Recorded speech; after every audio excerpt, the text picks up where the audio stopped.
اللهم صل على سيدنا محمد يا رب صل وسلم. بسم اللہ الرحمن الرحیم. آج ہم سورہ بقرہ کا رکوع نمبر 15 پڑھیں گے انشاءاللہ، اور حسب معمول پہلے اس کا لفظی ترجمہ، مختصر گرامر، اور پھر انشاءاللہ اس کی تفسیر ہوگی، اور پہلا پارہ ہمارا عنقریب انشاءاللہ ختم ہونے والا ہے. یا بنی اسرائیل، اے بنی اسرائیل، اذکروا، یاد کرو، نعمتی، میری نعمت کو. یہ سب پہلے بھی بیان ہو چکا ہے. التی انعمت علیکم، وہ نعمت جو میں نے تم پر کی ہے. وانی، اور اس بات کو بھی یاد کرو، انی، کہ بے شک میں نے فضلتکم، تمہیں فضیلت دی، علی العالمین، تمام جہان والوں پر. یہ آیت پہلے بھی اسی جیسی آیت گزر چکی ہے، تو اس کو ریپیٹ کرنے کی ضرورت نہیں ہے. واتقوا، اور ڈرو، یومن، اس دن سے، لا تجزی نفس، جزا یجزی کا معنی بدلہ دینا، کوئی نفس بدلہ نہیں دے گا، عن نفس، کسی دوسرے نفس کی طرف سے، شیئن، ذرا بھی، کوئی نفس کسی دوسرے نفس کی طرف سے بدلہ نہیں دے گا. ولا یقبل منہا، اور نہیں قبول کی جائے گی، منہا، اس نفس کی طرف سے، عدل، کوئی برابری. عدل کہتے ہیں برابری کو نا، جیسے ہم کہتے ہیں نا عدل انصاف سے فیصلہ، تو یہاں برابری کا مطلب ہے کہ اس کے متبادل کوئی برابر. جیسے ہم سزا سے بچنے کے لیے ایک خاص جرمانہ دے دیتے ہیں تو وہ اس کی ویلیو کہلاتا ہے. آپ نے کسی کا مال ہلاک کر دیا تو آپ اس کے بدلے میں اس کے پیسے دے دیتے ہیں، تو یہ عدل کہلاتا ہے نا. لیکن قیامت کے دن جو برائیاں ہوں گی تو اس کے بدلے میں کوئی پیسے نہیں ہوں گے. یہ مطلب ہے کہ کوئی پیسے دے کے جان چھڑا لے، کوئی اس کے برابر کوئی چیز دے کے جان چھڑا لے، ایسا نہیں ہے. ولا تنفعها شفاعت، اور نہیں نفع پہنچائے گی اس نفس کو کوئی شفاعت، کسی کی سفارش کام نہیں آئے گی. ولا هم ینصرون، اور نہ ہی ان کی مدد کی جائے گی. یہ لفظی ترجمات کو فوکس کیا کریں، اصل یہ ہے. تفسیریں تو دیکھیں پڑھ لیتا ہے انسان، اصل ہے لفظی ترجمے کو یاد کرنا، تاکہ اور تفسیر بھی میں بہت مختصر بتا رہا ہوں، اور مختصر اس لیے بتا رہا ہوں کہ آپ بار بار میں یہ بات ریپیٹ کرتا ہوں تاکہ آپ کی دلچسپی برقرار رہے. یہ میں ریپیٹ اس لیے کرتا ہوں کہ آپ کو پتہ چلے کہ ہم کیا سیکھ رہے ہیں. ہم کوئی لمبی چوڑی تفسیریں نہیں پڑھ رہے. ہم نے جو فوکس کرنا ہے کہ جب قرآن کی آپ تلاوت کریں آپ کو سمجھ میں آئے کہ کیا بات ہو رہی ہے، بس یہ ہم اس کو فوکس کر رہے ہیں. باقی قرآن ایک سمندر ہے، تفسیر کرنا چاہیں تو اس سے نکات نکالتے ایک ایک آیت پہ 6 مہینے بھی لگ سکتے ہیں. میں طلبہ کو الفوز الکبیر پڑھاتا ہوں نا، حضرت شاہ ولی اللہ محدث دہلوی رحمہ اللہ تعالیٰ کی، تو انہوں نے ایک بڑی پیاری بات لکھی ہے. جب تجوید کا علم بہت ترقی کر گیا نا، تو لوگ اب تجوید کے قاعدوں کو فوکس کر رہے ہیں، قرآن کا مفہوم ان کے ذہن سے نکل جاتا ہے. جیسے قاری جب قرآن کی تلاوت کرے گا نا، وہ ہا عین قاف کا فرق ذہن میں رکھتا ہے، تو وہ قرآن کا جو مقصد ہے وہ فوت ہو جاتا ہے اس سے. تو اسی طرح انہوں نے کہا کہ تفسیروں میں لوگ اتنی گہرائی میں جاتے ہیں اور جو قرآن کا اصل بات ہے نا وہ رہ جاتی ہے. تو اس لیے بس اس کو فوکس کرنا ہے. واتقوا، اور ڈرو اس دن سے، یوم لا تجزی نفس عن نفس شیئا، جس دن کوئی نفس کسی نفس کو فائدہ نہیں پہنچائے گا. آپ دیکھیں صحابہ کرام کو کوئی لمبی چوڑی تفسیریں تھوڑی پتہ تھیں، بس یہی آیتیں پڑھتے تھے، روتے تھے قرآن مجید میں، تو اس کا کیا اصل جو مفہوم تھا نا وہ سمجھ میں آ رہا تھا. ولا يقبل منها عدل، کوئی برابری نہیں قبول کی جائے گی. پھر اس کا مفہوم میں بیان کروں گا انشاءاللہ تفسیر میں. ولا تنفعها شفاعت، کوئی شفاعت فائدہ نہیں پہنچائے گی. ولا هم ينصرون، اور ان کی مدد نہیں کی جائے گی. وَإِذْ، اور اس وقت کو یاد کرو، ابتلا، جب آزمایا. ابتلا آزمائش کو کہتے ہیں، اصل میں تھا ابتلا یا اکتسبہ کی طرح، اس کا معنی آزمانا. کہتے ہیں نا بلایا، بلائیں مصیبتیں کہتے ہیں نا، اسی سے نکلا یہ لفظ. جب ملا کے پڑھتے ہیں تو از ابتلا کو پڑھتے ہیں اذ ابتلا، الف سائلنٹ ہو جاتا ہے. وَإِذِ ابْتَلَىٰ إِبْرَاهِيمَ رَبُّهُ، جب ابراہیم کو آزمایا اس کے رب نے، بِكَلِمَاتٍ، چند باتوں کے ساتھ. یہ چند کا ترجمہ میں کہاں سے کر رہا ہوں؟ یہ چند کا ترجمہ ہو رہا ہے تنوین کی وجہ سے. وَإِذِ ابْتَلَىٰ إِبْرَاهِيمَ رَبُّهُ، اور اس وقت کو یاد کرو جب آزمایا ابراہیم کو اس کے رب نے، بِكَلِمَاتٍ، چند باتوں کے ساتھ، فَأَتَمَّهُنَّ. میں نے بتایا تھا یہ چند کا ترجمہ کر رہے ہیں ہم تنوین سے. دیکھو الکتاب، اس کا معنی ہے کتاب، اور کتابن، کوئی کتاب یا ایک کتاب. تو جب بھی تنوین آئے گی نا، دو زبر دو زیر دو پیش، تو اس میں کوئی، چند یا ایک، یہ لفظ ترجمہ آئے گا. یہ اس کا ہوگا کوئی. جیسے میں نے اس کی مثال دی تھی، رأیت الرجل، الرجل الف لام ہے نا، اس کا مطلب میں نے آدمی دیکھا. لیکن رأیت رجلاً میں نے ایک آدمی دیکھا. رجل کی جمع آتی ہے رجال. اگر میں کہوں رأیت الرجال اس کا مطلب میں نے بندے دیکھے. لیکن میں اگر کہتا ہوں رأیت رجالاً تو میں نے چند آدمی دیکھے یا کچھ آدمی دیکھے. تو یہ تنوین سے یہ فرق پڑتا ہے.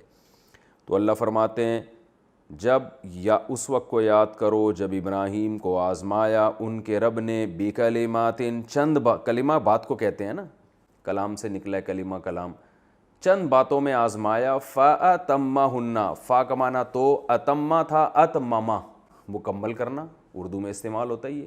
کہہ رہے ہیں تمام کا تمام کھانا ختم ہو گیا, کہتے ہیں نا لوگ تمام چیزیں, تو تمام اتمام یہ ایک ہی وہ ہے, اردو استعمال ہو رہی ہے. فَأَتَمَّ اتمما کو بنا دیا اتمہ.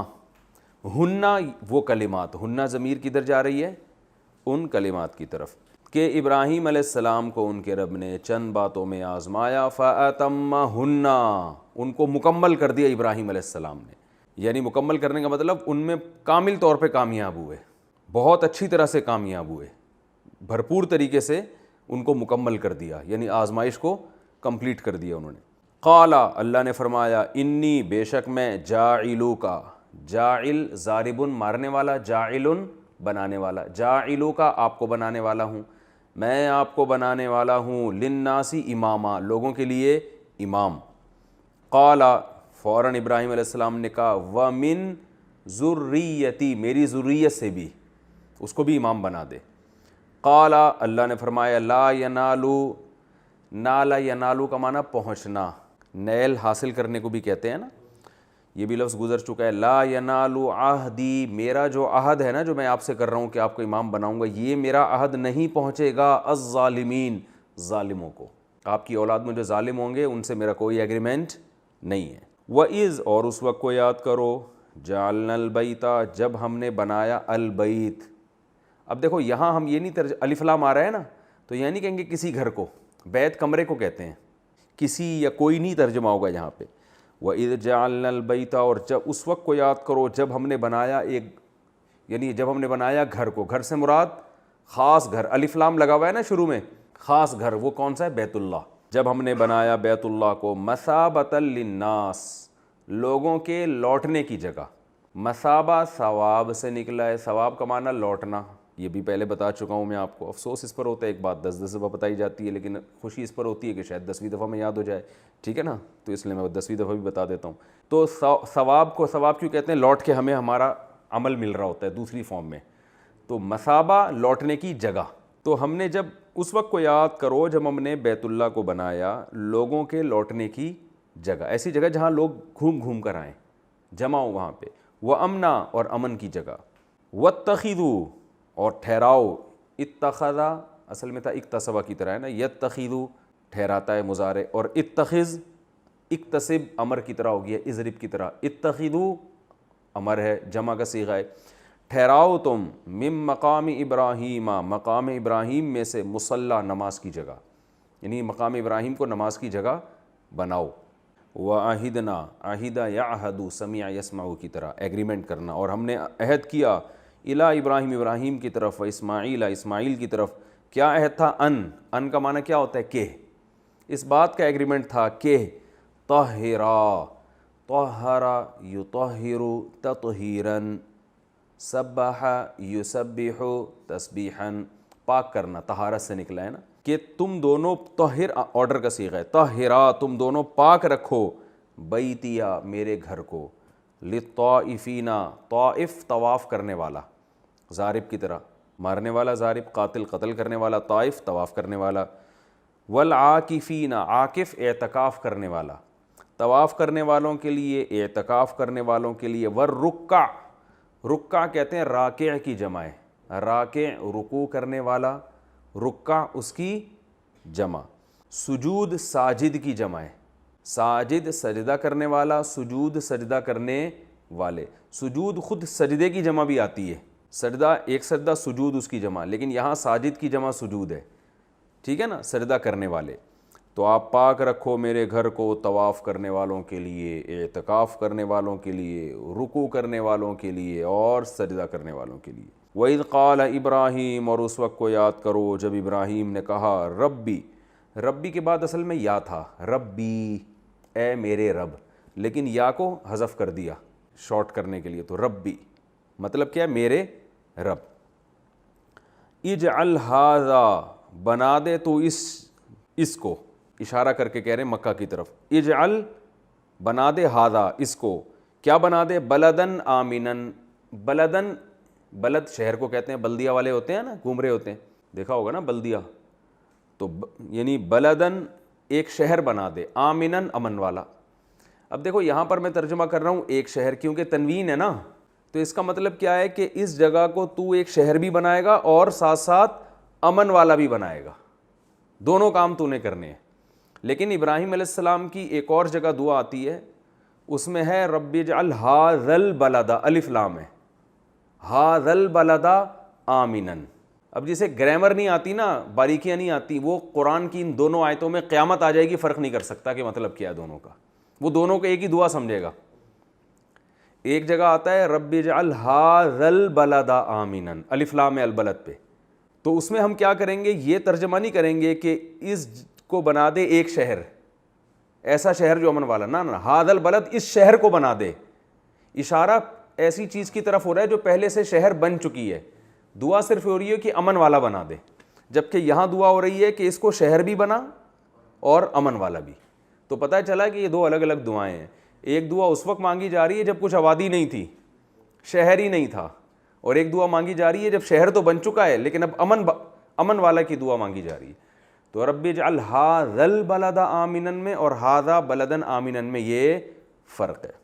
وارزق اہلہ، اور رزق دے ان کے اہل کو، یعنی اس کے میں رہنے والوں کو، من الثمرات، مختلف پھلوں سے، کن کو دے؟ من آمنا، ان کو جو ایمان لائیں، منہم ان میں سے، باللہ اللہ پر، والیوم الآخری اور آخرت کے دن پر۔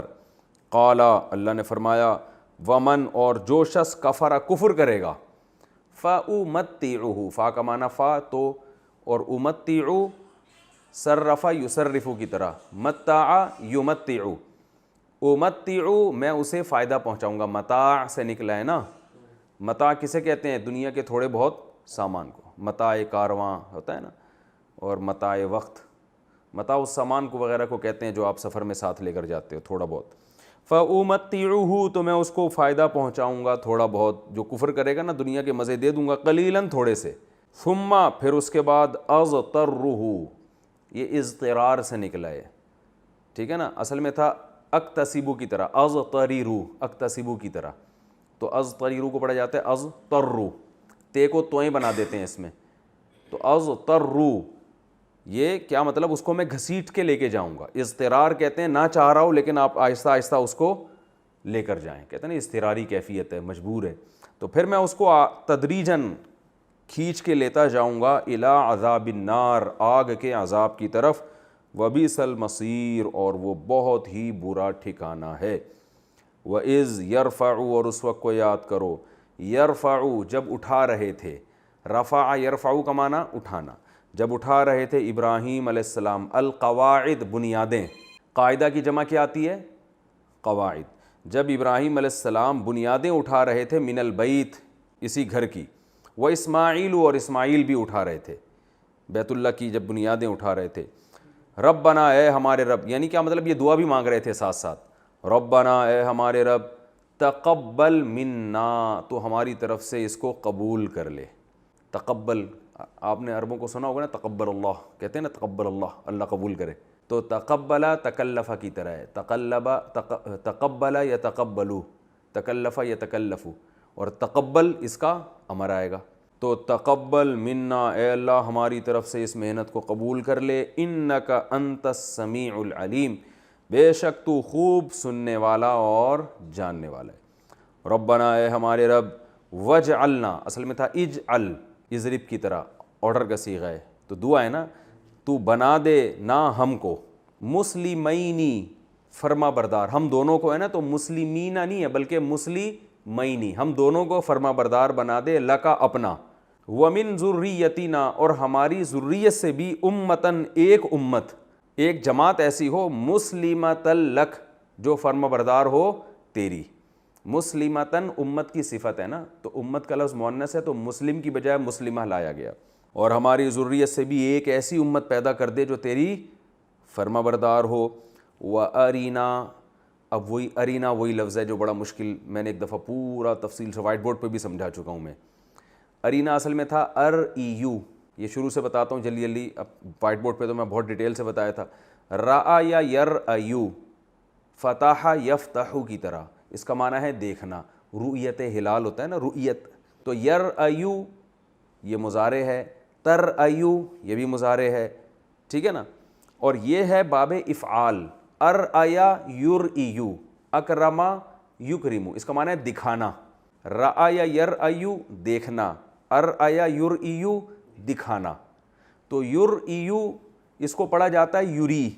اب یرئیو میں حمزہ آ رہا ہے نا, واو یا یہ سب حروف گڑبڑی ہیں, گھوم جاتے ہیں, تو یرئیو کو پڑھا کیا جاتا ہے یری, ٹھیک ہے نا. تو اب جب اس کا امر آئے گا تو میں نے بتایا تھا یکرمو اصل میں تھا یو اکرمو, اس وقت بتایا تھا میں نے. جب امر بنتا ہے نا اس کا تو شروع کے یا کو ہٹاتے ہیں اور حمزہ جو ہم نے گرایا تھا نا وہ واپس لے آتے ہیں. یو کریمو کو پڑھتے ہیں یو اکریمو, پھر وہ ہٹایا تو اکرم. تو ایسے یہ یو REU تھا اصل میں. یو REU میں یا کو گرایا, آخر میں یا کو ساکن کیا تو بن گیا RE. پھر RE کو بنا دیتے ہیں اری. RE کو کیا پڑھتے ہیں اری. سمجھ میں آ گیا, ٹھیک ہے, نہیں آیا تو بس یہ ذہن میں رکھ لیں, اری کا مطلب ہے دکھاؤ ہمیں. اری کا مطلب کیا ہے, دکھاؤ ہمیں. وَأَرِنَا اور دکھا تو نا ہم کو. یہ سب یہ میں نے تفصیل اس لیے بتائی, ارینا وَأَرِنَا ایک لفظ نہیں ہے, واو الگ ہے, اری الگ ہے, نا الگ ہے. جیسے وقینا عذاب النار ہے نا, اس میں واو الگ ہے, قی الگ ہے, نا الگ ہے. تو عام طور پہ لوگ جو قرآن کے بڑے مفسر بنے پھر رہے ہوتے ہیں ان کو یہ بھی نہیں فرق پتہ ہوتا, لیکن وہ ہوتے ہیں بڑے فنٹر ہیں, آپ ان سے پوچھ لو تو کخ بھی نہیں پتہ ہوتا ان کو یہ ہے کیا, ٹھیک ہے نا. تو بس وہ اردو ترجمے دیکھ دیکھ کے اپنے آپ کو سمجھتے ہیں کہ بھئی وہ بہت بڑے مفسر ہیں قرآن کے. وَأَرِنَا اور دکھا تو ہم کو, مناسکنا منسک, نسک طریقے کو کہتے ہیں, اور منسک یہ بھی طریقے کو, مناسک اس کی جمع. تو ہمیں ہمارے طریقے سکھا دے. کیا مطلب, حج کرنے کے طریقے. مناسک اکثر حج کے طریقوں پہ اس کا اطلاق ہوتا ہے. ہم بیت اللہ کی تعمیر کر رہے ہیں, اب اس میں عبادت کیسے کرنی, حج کیسے کرنا ہے, یہ مناسک تو ہمیں دکھا دے. وَتُبْ عَلَيْنَا اور ہماری طرف توجہ کر, یعنی ہماری توبہ قبول کر. اِنَّكَ أَنْتَ التَّوَّابُ الرَّحِيمُ بے شک تو تواب بہت زیادہ توبہ قبول کرنے والا, الرحیم اور اپنے بندوں پر رحم کرنے والا ہے. ربنا اے ہمارے رب, وَبَعَثْ فِيهِمْ, ابعث یہ اضرب کی طرح امر ہے. بعث کا معنی بھیجنا, کہتے ہیں نا نبی کو مبعوث کیا گیا, بھیجے گئے.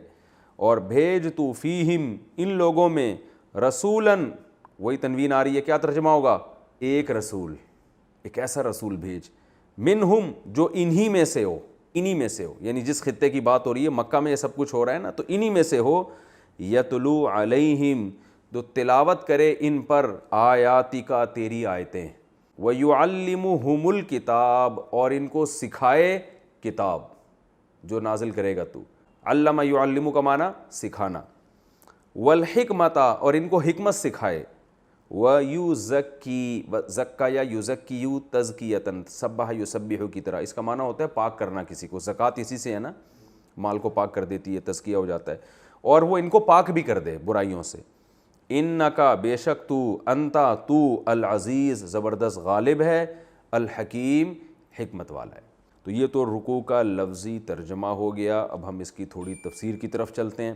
اس سے جو پہلا رکوع تھا اس میں آپ نے دیکھا تھا کہ اللہ تعالیٰ نے یہ جو یہود و نصارہ کو اعتراض ہو رہا تھا کہ قبلہ کیوں تبدیل کیا گیا ہے, اس کے جواب میں اللہ نے فرمایا تھا وَلِلَّهِ الْمَشْرِقُ وَالْمَغْرِبُ, مشرق بھی اللہ کا اور مغرب بھی.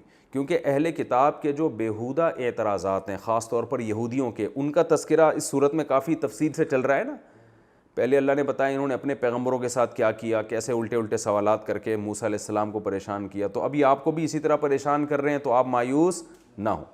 تو اسی کی ایک کڑی چل رہی ہے کہ قبلہ جب تبدیل کر دیا گیا تو اس وقت بھی انہوں نے ایک اچھا خاصا پروپیگنڈا شروع کر دیا انہوں نے کہ یہ تو قبلہ تھا بیت المقدس، خود اس کی طرف رخ کر کے نماز پڑھتے رہے ہیں، اور اب کیا کر دیا؟ قبلہ چینج۔ تو اللہ نے اس کے عقلی جوابات بھی دیے اور اب نقلی جوابات۔ عقلی کا مطلب وہ بات جس کا سینس سے تعلق ہے کہ بھائی وَلِلَّهِ الْمَشْرِقُ وَالْمَغْرِبُ، مشرق بھی اللہ کا، مغرب بھی اللہ کا۔ تو اصل قبلہ وہ ہے جس کو اللہ قبلہ کہہ دے۔ پہلے اللہ نے بیت المقدس کو کہہ دیا تھا تو وہ ہے، اب اللہ نے کیا کہہ دیا؟ کعبہ کو کہہ دیا تو اب وہ ہے۔ تو اس میں تو اللہ کی اطاعت اصل چیز ہے۔ تو اسی طرح یہاں سے تقریباً 4 رکوع جس میں دوسرا پارہ بھی داخل ہو جاتا ہے، اس میں یہی موضوع زیادہ تر چلے گا کہ اللہ تعالیٰ نے جو بیت المقدس کو بیت اللہ کی طرف پھیر دیا، بہت سی حکمتیں ہیں۔ پہلا تو یہ قانون بتا دیا کہ حکمت نہ بھی ہو نا تو للہ المشرق والمغرب، کوئی حکمت نہ بھی ہو تو سب سے بڑی حکمت یہ کہ اللہ کے حکم کو فالو کرنا ہے، کوئی خاص جہت یہ فی نفسی ہی کوئی بھی اس کی کوئی حیثیت نہیں ہے۔ لیکن اب اس میں بتایا جائے گا کہ جس کعبہ کی طرف تمہیں حکم دیا جا رہا ہے نا رخ کر کے نماز پڑھنے کا، اصل قبلہ ہمیشہ سے وہی رہا ہے، تو کسی وجہ سے بیت المقدس کو بنایا گیا، ورنہ اصل جو ابراہیم علیہ السلام کا قبلہ تھا، جو سب کے نزدیک مسلم پیغمبر ہیں، سب ان کو مانتے ہیں، یہودی بھی مانتے ہیں، عیسائی بھی مانتے ہیں، اور مشرکین مکہ بھی مانتے ہیں، تو سب کے نزدیک جو پیغمبر تھے انہوں نے جو اصل قبلہ بنایا تھا وہ کون سا تھا؟ کعبہ۔ تو یہودیوں کی یہ دلیل بھی غلط ہے کہ اصل قبلہ یہ ہے۔ تو پھر کعبہ کی فضیلت بھی بیان کی گئی ہے، اور ابراہیم علیہ السلام کے دعویٰ کیا کرتے تھے یہود و نصارہ کہ وہ ہمارے پیغمبر ہیں، مشرکین کا ان سے کیا تعلق؟ تو اللہ نے اس میں یہ بھی ثابت کیا کہ اصل جو ابراہیم علیہ السلام کی شریعت ہے، جو توحید پر مبنی، اور بیت اللہ جس میں کعبہ تھا، اس کے اصل جو حقدار ہیں وہ محمد صلی اللہ علیہ وسلم ہے، کیونکہ یہود و نصارہ ابراہیم علیہ السلام کی تعلیمات سے ہٹ گئے ہیں۔ تو یہ دعویٰ نہیں کر سکتے کہ ابراہیم علیہ السلام ہمارے ہیں، بلکہ اصل میں ابراہیم علیہ السلام کس کے ہیں؟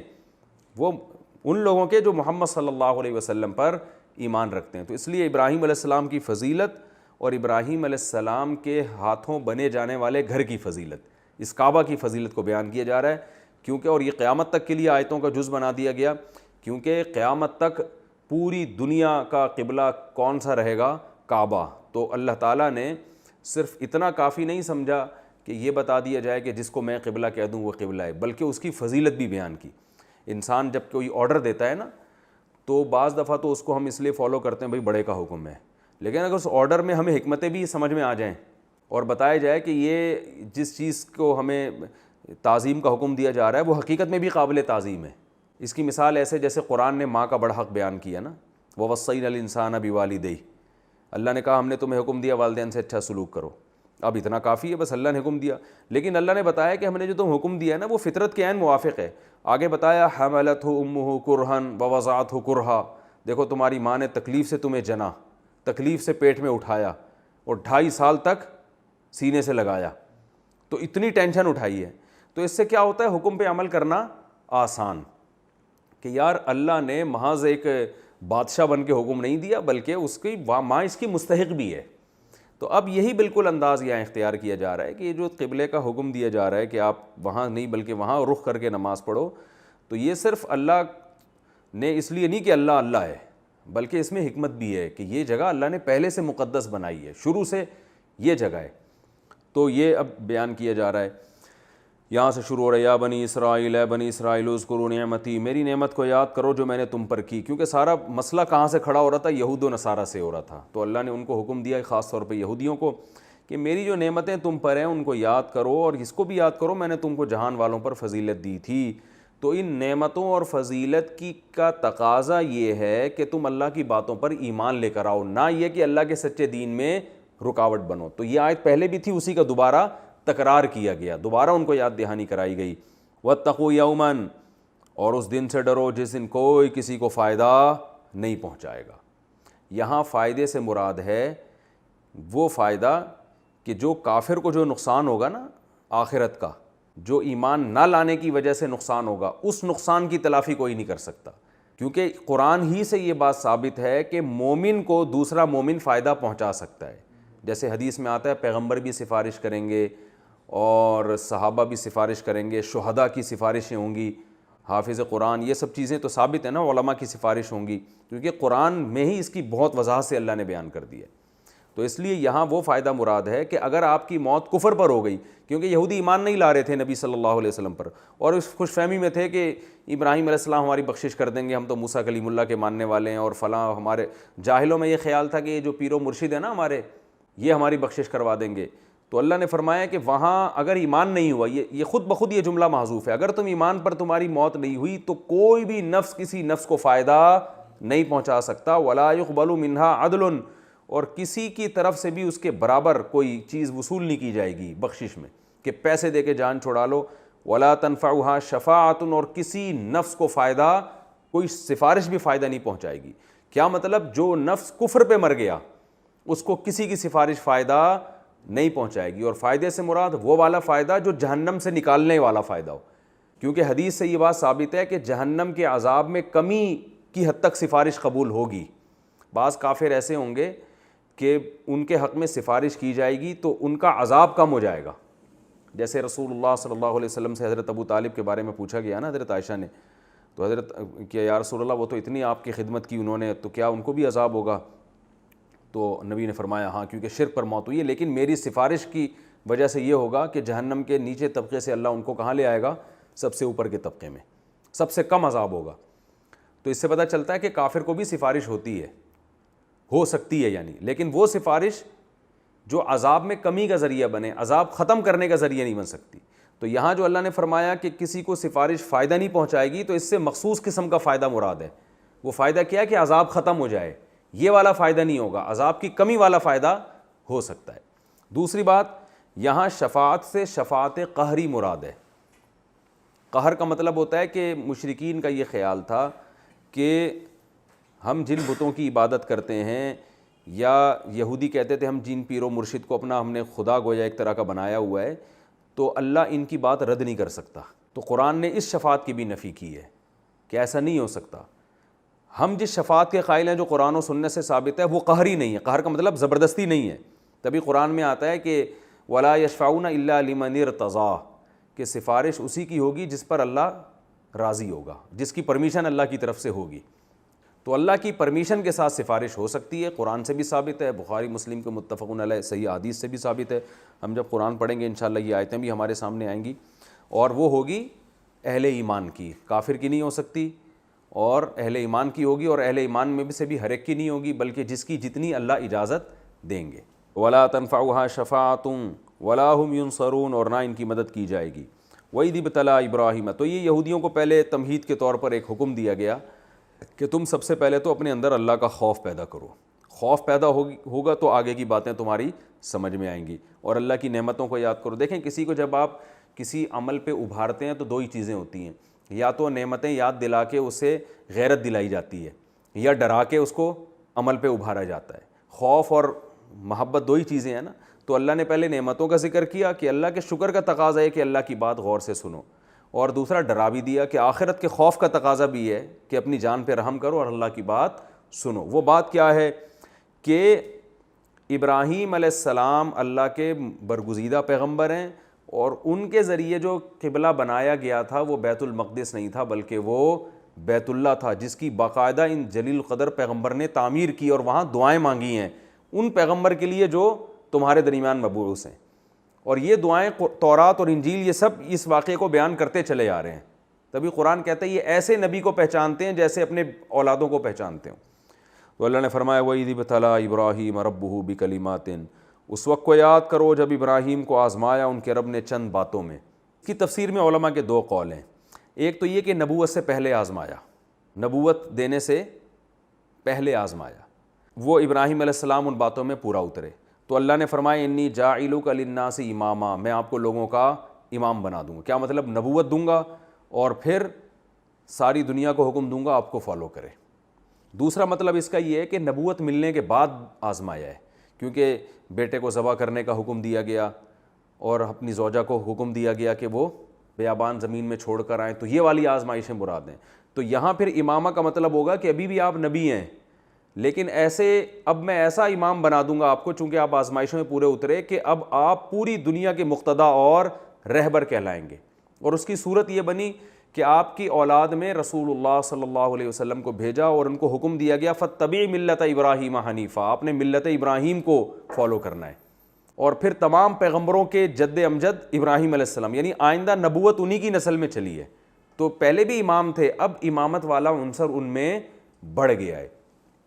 دونوں مطلب ہیں، ابراہیم علیہ السلام کو آزمایا، فاتمہن، کامل طریقے سے ان کو پورا کیا، بچے کا ذبح کرنا اور آگ میں ڈالا جانا، توحید پہ قائم رہنا، اور جو ہے اپنی زوجہ حضرت ہاجرہ کو اللہ کے حکم پہ ایسی بیابان زمین پہ چھوڑ کے آ جانا۔ قال انی جاعلک للناس اماما، فرمایا میں آپ کو امام بنانا چاہتا ہوں، قال ومن ذریتی، اے اللہ میری اولاد کو بھی۔ ابراہیم علیہ السلام نے فوراً دعا مانگی میری اولاد، کیونکہ ابراہیم علیہ السلام کو پتا تھا ابھی اللہ کی رحمت جوش میں آئی ہوئی ہے، ٹھیک ہے نا، اللہ مجھ پر بڑا مہربان ہے، تو فوراً انہوں نے حکم دیا کہ میری اولاد میں بھی یہ سلسلہ ہو۔ تو اللہ نے فرمایا کہ لا ینال عہد الظالمین، جو آپ کی اولاد میں ظالم ہوں گے ان کو میرا یہ عہد نہیں پہنچے گا۔ کیا مطلب؟ علماء نے کہا یہاں ظلم سے مراد کبیرہ گناہ کا ارتکاب اور شرک۔ آپ کی اولاد میں جو گناہ گار ہوگا، مشرک ہوگا، اس کو نبوت نہیں ملے گی، تو جو ان برائیوں سے پاک ہوگا اگر ملے گی تو اسی کو ملے گی، جو ان برائیوں میں مبتلا ہوگا ان کو نبوت نہیں ملے گی۔ اس سے بھی علماء نے استدلال کیا ہے کہ پیغمبر سے ظلم کا صدور نہیں ہو سکتا، جس آدمی سے ظلم کا صدور ہو جائے نا اس کو نبوت نہیں مل سکتی۔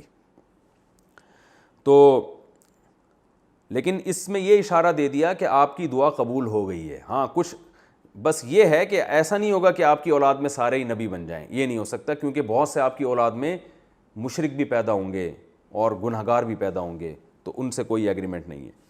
وَإِذْ جَعَلْنَا الْبَيْتَ مَثَابَةً لِلنَّاسِ وَأَمْنًا، پھر اللہ نے فرمایا اس وقت کو یاد کرو جب ہم نے بیت اللہ کو لوگوں کے مثابت بنایا۔ یہ تو ابراہیم علیہ السلام کے دور سے حج ہوتا چلا آ رہا ہے، یہاں پہ تو یہ تو شروع سے حج ہوتا چلا آ رہا ہے، لوگوں کے یہاں جمع ہوتے ہیں، نبی صلی اللہ علیہ وسلم کی نبوت سے پہلے بھی یہاں حج ہوا کرتا تھا، تو یہ جو یہودی اعتراض کر رہے ہیں کہ یہ کیسے بن گیا، تو یہ اعتراض غلط ہے۔ وہ امنا، اور ہم نے اس کو امن کی جگہ بنایا۔ امن کی جگہ کیسے؟ حرم ہے۔ زمانے جاہلیت سے ابراہیم علیہ السلام کے زمانے، یہ جو حدود حرم ہے نا، ہم کہتے ہیں نا کراچی پاکستان والوں کے لیے میقات یہاں سے ہے اور طائف والوں کے لیے یہاں سے، یہ ابراہیم علیہ السلام نے یہ جگہ متعین کی ہیں، حضرت جبریل علیہ السلام نے آپ کو وہ جگہ بتائی تھی، اور یہ ہر ایک ملک کی الگ الگ ہیں۔ تو اس کے اندر جو بھی ایریا ہے اس میں آپ جب یعنی پھر ایک تو یہ میقات ہے، پھر اس کے آگے حدود حرم ہے، تو حدود حرم میں آپ جوں بھی نہیں مار سکتے، اب تک قانون ہے۔ تو اللہ نے فرمایا کہ ہم نے اس جگہ کو کیا بنا دیا، اس وقت ابراہیم علیہ السلام کے دور میں ہی لوگوں کے لوٹنے کی جگہ، کہ لوگ آئیں گے یہاں عبادت کریں گے، اور امن والی جگہ بنا دی، اور آج اس کا مشاہدہ کھلے عام ہو رہا ہے۔ تو یہ بھی ایک بہت بڑا ایک یعنی یہود پر کوئی جواب ہے کہ تم بیت المقدس کو جو بیت اللہ پر فضیلت دے رہے ہو، یہ تو گراؤنڈ ریئلٹی کے خلاف ہے، یعنی حقیقت میں بھی ہمیشہ سے جتنے لوگ وہاں جمع ہوتے آ رہے ہیں یہاں جمع نہیں ہو رہے، اور جتنا امن وہاں پر ہے یہاں نہیں ہے۔ گھاس کا تنکا کی بھی، گھاس کاٹنے کی بھی اجازت نہیں ہے حرم میں، اور آپ دیکھیں یار 40 لاکھ حاجی ہوتے ہیں، اس حساب سے وہاں پھڈے بازی نہیں ہوتی جیسی ہونی چاہیے، ورنہ 40 لاکھ لوگ ایک جگہ جمع ہو جائیں وہ تو اچھا خاصا لڑائی جھگڑے شروع ہو جائیں وہاں پہ۔ تو امن کی جگہ بنایا۔ وَاتَّخِذُوا مِن مَّقَامِ إِبْرَاهِيمَ مُصَلًّى، اور اللہ نے پھر حکم دیا کہ ابراہیم علیہ السلام کا جو مقام تھا جہاں کھڑے ہو کر انہوں نے بیت اللہ کی تعمیر کی تھی، وہاں آج تک پاؤں کے نشان موجود ہیں، وہ پتھر بھی رکھا ہوا ہے جہاں ابراہیم علیہ السلام کے پاؤں کے نشان ہے، تو وہاں نماز پڑھو۔ تو نبی صلی اللہ علیہ وسلم بھی پڑھتے تھے، مستحب ہے۔ قرآن کے بعض احکام ایسے ہیں جو استحباب کے درجے میں ہیں، واجب کے درجے میں نہیں، اس پر پوری امت کا اجماع ہے کہ وہاں پر نماز پڑھنا سنت ہے، مستحب ہے، فرض واجب نہیں ہے، لیکن فضیلت ہے۔ تو رش اگر نہ ہو، لوگوں کی دھکم پیل نہ ہو، تو وہاں 2 رکعتیں پڑھنی چاہیے۔ وَعِدْنَا إِلَىٰ إِبْرَاهِيمَ وَإِسْمَاعِيلَ، اور ہم نے ابراہیم اور اسماعیل سے ایگریمنٹ کیا تھا کہ اب میرے گھر کو آپ نے پاک رکھنا ہے، طواف کرنے والوں کے لیے، اعتکاف کرنے والوں کے لیے، رکوع اور سجدہ کرنے والوں کے لیے۔ تو یہ اللہ فرماتے ہیں کہ یہ تو اس پیغمبر سے ہم پہلے سے ایگریمنٹ کر چکے ہیں جن پیغمبر کو تم بھی نبی مانتے ہو۔ وَإِذْ قَالَ إِبْرَاهِيمُ، اور اس وقت کو بھی یاد کرو جب ابراہیم نے دعائیں مانگی تھی، رَبِّ اجْعَلْ هَٰذَا بَلَدًا آمِنًا، اے اللہ اس کو ایسا شہر بنا دے جو امن والا ہو۔ تو یہ کوئی نئی جگہ نہیں ہے، اصل مرکز اسلام کا کیا ہے؟ مکہ ہے، کیونکہ ابراہیم علیہ السلام بہت پہلے اس کے لیے دعائیں مانگ چکے ہیں، اس شہر کو امن والا بنا دے، وَارْزُقْ أَهْلَهُ مِنَ الثَّمَرَاتِ، اور اس کو پھل عطا کر، مَنْ آمَنَ مِنْهُمْ بِاللَّهِ وَالْيَوْمِ الْآخِرِ، جو بھی ان میں ایمان لے کر آئیں تیری ذات پر اور آخرت پر، ان کو اے اللہ تو یہاں، کیونکہ یہاں کوئی کچھ گھاس کا تنکا بھی نہیں اگتا، تو یہ قحط سے مر نہ جائیں لوگ کہیں، تو ان کو تو رزق کا ان کے لیے انتظام کر۔ اللہ نے فرمایا کروں گا انتظام۔ آپ تو کہہ رہے ہیں کہ صرف ایمان والوں کو، نہ نہ نہ، ومن کفر، جو کفر کرے گا فأمتعہ قلیلا، اسے بھی دنیا کا سامان دوں گا میں۔ اس میں یہ فرق نہیں رکھوں گا کہ مسلم ہے یا کافر۔ ابراہیم علیہ السلام دعا تو یہ مانگ رہے ہیں اللہ جو مسلمان ہو ان کو تو روزی دے، تو اللہ نے فرمایا نہیں، روزی سب کو ملے گی، امتعہ قلیلا، دنیا کا جو تھوڑا سا نفع ہے وہ سب کو ملے گا، ثم اضطرہ الی عذاب النار، پھر اس کافر کو میں آگ کے عذاب کی طرف لے کر جاؤں گا، وبئس المصیر، اور وہ بہت برا ٹھکانہ ہے۔ وَإِذْ يَرْفَعُ إِبْرَاهِيمُ الْقَوَاعِدَ مِنَ الْبَيْتِ وَإِسْمَاعِيلُ، اور اس وقت کو یاد کرو جب ابراہیم علیہ السلام بیت اللہ کی بنیادیں کھڑی کر رہے تھے، اور اسماعیل علیہ السلام بھی مل کر اور دعائیں مانگ رہے تھے، اللہ تو ہماری طرف سے اس محنت کو قبول کر لے۔ اس سے بھی بیت اللہ کی فضیلت ثابت ہوتی ہے، اس لیے کہ ان کو یہ احساس تھا کہ ہم چھوٹا کام نہیں کر رہے، اللہ کا گھر بنا رہے ہیں۔ ربنا وجعلنا مسلمین لک، اے اللہ تو ہمیں بھی اپنا فرما بردار بنا دے، اور ہماری اولادوں کو بھی، ہماری اولادوں میں سے بھی ایک امت کو اپنا فرما بردار بنا دے۔ سب کے لیے دعا اس لیے نہیں مانگی کہ پہلے اللہ نے بتا دیا تھا کہ میرا عہد ظالموں کو نہیں پہنچے گا، اس میں اشارہ دے دیا تھا کہ آپ کی ساری اولاد نیک نہیں ہوگی، تو اس لیے اب دعا مانگ رہے ہیں ایک بڑی جماعت کو تو نیک بنا، سب کو تو نے کہا کہ نیک نہیں ہوں گے، تو کم از کم ایک میری اولاد میں ایسے قوم رہنی چاہیے جو تیری فرما بردار ہو، اور ہمیں ہمارے حج کے طریقے سکھا، وتب علینا، اور ہماری توبہ قبول کر لے۔ توبہ کا مطلب یہ کہ ہم سے اگر اس بارے میں کوئی کوتاہی ہوئی ہے تو ہمیں معاف کر دے، تو سننے والا، تو توبہ کرنے والا اور رحیم ہے، توبہ قبول کرنے والا۔ اور پھر دعا مانگی، اے اللہ ان میں ایک رسول بھیج جو تیری آیتیں بھی تلاوت کریں اور تیری کتاب بھی ان کو سکھائیں اور حکمت کی باتیں بھی ان کو سکھائیں اور ان کا تزکیہ بھی کریں۔ اللہ نے پیغمبر کے یہ 4 مناصب قرآن میں اور مقامات پر بھی بیان کیے۔ 4 کام ہے پیغمبر کے، تلاوت کرنا، قرآن دے کے جانا، قرآن سکھانا بھی، اور حکمت کی باتیں سکھانا جو حدیث میں آتی ہیں، اور ان کا باقاعدہ تزکیہ کرنا۔ بے شک تو غالب ہے اور حکمت والا ہے۔ غالب کا مطلب تو یہ کر سکتا ہے، اور حکمت والے کا مطلب تیری حکمت کا بھی یہی تقاضا ہے۔ تو اس پہ ان میں کیا، یعنی اس رکوع میں کیا کیا علمی اسباق ہمیں ملتے ہیں، یہ اگلے ایپیسوڈ میں انشاءاللہ بیان کروں گا، کیا کیا اس میں علمی نکات ہیں، ہمیں کیا کیا پیغام ملتے ہیں، کیا کیا میسج ملتے ہیں، یہ نمبر وار انشاءاللہ اگلے ایپیسوڈ میں بیان کروں گا میں۔ ابھی بس اتنی بات یہاں ثابت ہوئی کہ اللہ نے بتا دیا کہ بیت اللہ یہ کوئی نئی عمارت نہیں ہے، مکہ کوئی نیا نہیں ہے، ابراہیم علیہ السلام کی اس کے لیے بہت زیادہ دعائیں ہیں، تو اس لیے جو اب اسلام کا مرکز مکہ کو بنایا جا رہا ہے، شام کو چھوڑ کر، فلسطین اور بیت المقدس کو چھوڑ کر، یہ نیا کام نہیں ہو رہا، بلکہ یہ جو اصل تھی اسی اصل پہ واپس، کیونکہ اب آخری نبی آ رہے ہیں نا، تو ایک عارضے کی وجہ سے جو قبلہ دوسرا چینج کیا گیا تھا، اب اسی اصل پہ پوری قوم کو اور پوری امت کو لایا جا رہا ہے۔ اللہ تعالیٰ سمجھنے کی، عمل کی توفیق عطا فرمائے۔